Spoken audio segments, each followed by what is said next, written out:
Assalamualaikum warahmatullahi wabarakatuh. Hai everyone, Tiara Septiani here.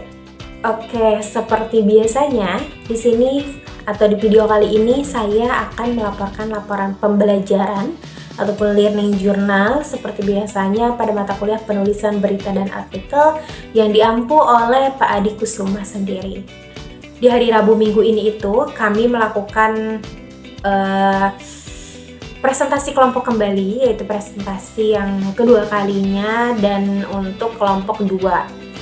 Nah, yaitu kelompok saya sendiri. Kebetulan kelompok saya sendiri, tanpa berlama-lama kita langsung saja ke pembahasannya.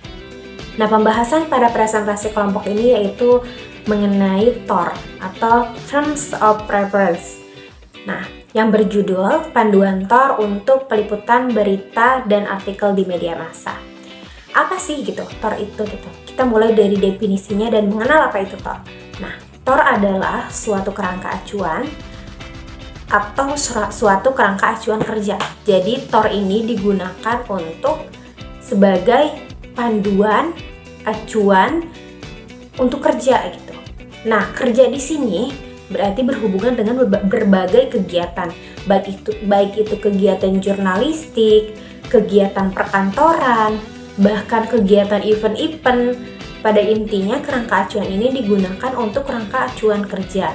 Nah, karena itu TOR ini sekedar informasi ya teman-teman, bukan hanya untuk peliputan berita dan artikel, tapi juga untuk bisa dijadikan melakukan sebuah event. Maka patut seharusnya TOR ini dibuat untuk sebagai acuan dan panduan bagi si pembuat acara tersebut agar acara tersebut bisa berjalan lancar.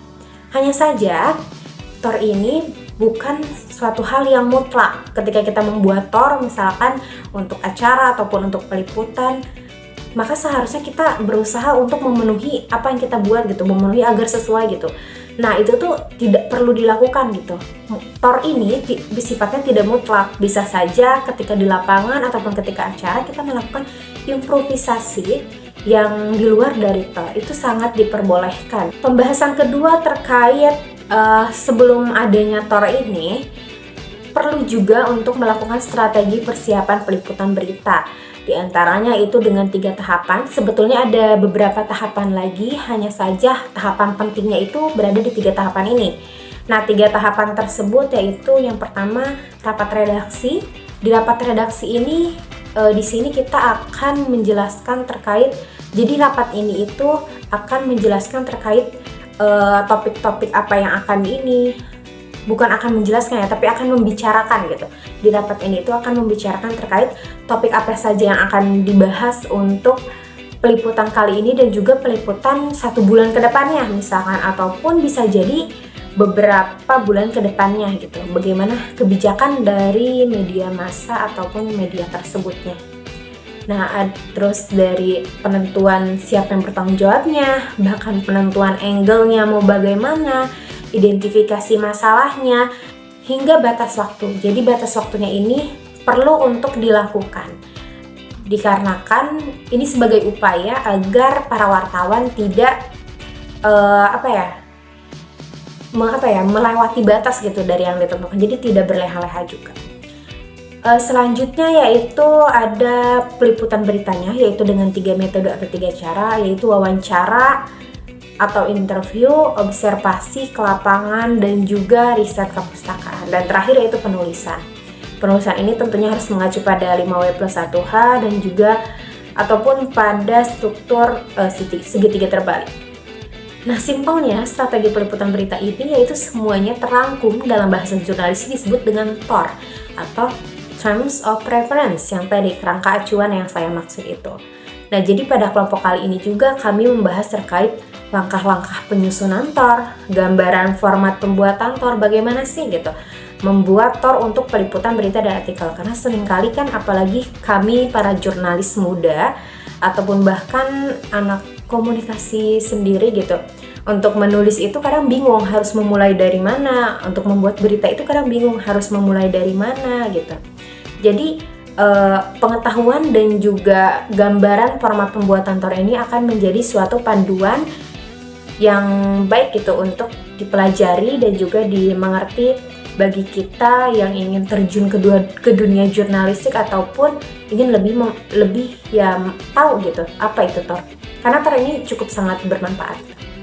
Nah, selain itu juga kami membahas tentang tujuan dan juga manfaat TOR. Di situ di makalah kami dijelaskan apa tujuan dan juga manfaat.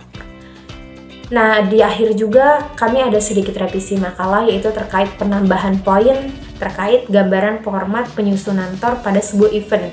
Tuh, jadi bagaimana? Karena kan di makalah kami hanya menyantumkan untuk peliputan beritanya, karena itu Pak Adi sendiri memberikan kepada kami gitu, memberikan tugas kembali untuk menambahkan bagaimana penyusunan untuk sebuah eventnya. Nah, selain itu juga apa sih perbedaan antara proposal dan juga TOR sendiri gitu, karena kan keduanya sama-sama sama ya guys. Ternyata untuk sedikit informasi perbedaan TOR dan proposal ini yaitu ada pada dananya. Jadi kalau untuk TOR ini dananya sudah ada di tangan si pembuat acaranya. Nah, karena itu uang ini dikelola, dibuat TOR ini untuk agar tahu alokasinya itu mau dikemanakan uang-uang ini. Sedangkan proposal ini untuk pengajuan dananya, jadi dananya belum ada di tangan si pembuat acara. Nah, itu bedanya di bagian itunya saja.